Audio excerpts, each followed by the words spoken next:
O primeiro tempo foi bom, foi agradável, destaquei isso no intervalo do jogo, você se lembra, do jogo legal de trabalhar, bem movimentado, o Guarani com uma intensidade legal, com um futebol legal, buscando o gol, o Brusque também.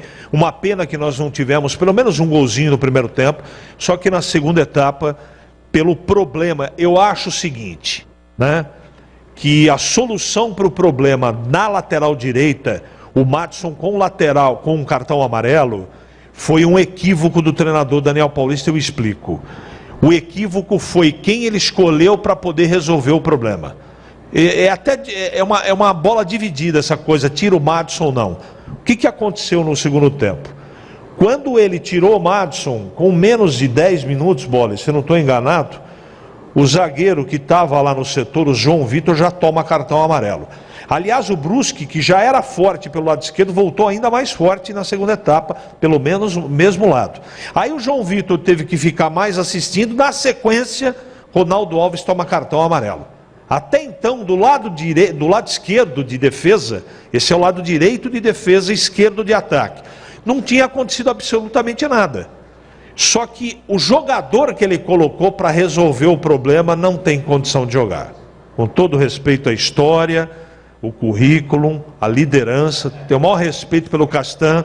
Agora, um jogador nessa condição física, ele perdeu na corrida, Edu, todas as bolas no mano a mano que ele tentou sair na caça. Todas.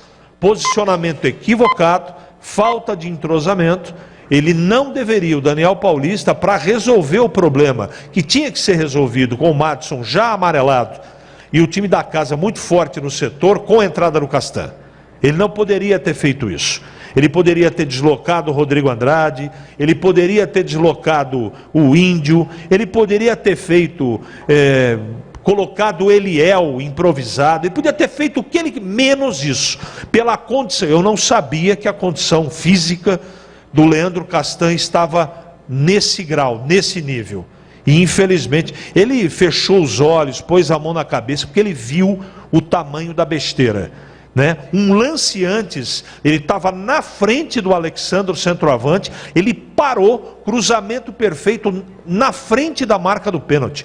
O Alexandro não fez o gol, um lance antes da besteira do Leandro Castan, porque ele cabeceou para o chão e caprichosamente ela quicou no chão e saiu por cima do travessão do Kozlinski.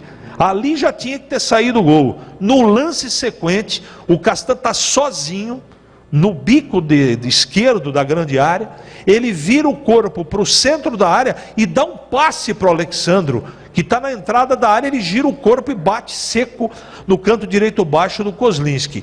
Esse gol foi uma ducha de água fria, parece que o Guarani entrou embaixo de uma na catarata do Iguaçu. O time inteiro, aquilo foi um banho de água fria. O time já não estava bem, já não estava atacando e parou definitivamente, sentiu o gol emocionalmente e o desgaste também físico, pela intensidade do primeiro tempo, pela condição também do gramado, a condição física do time não foi a mesma do primeiro tempo. Então venceu o jogo quem aproveitou a chance que teve, quem teve mais abacaxi. O preparo físico do Brusque hoje é superior ao preparo físico do Guarani e para mim o treinador errou no jogador que ele escolheu.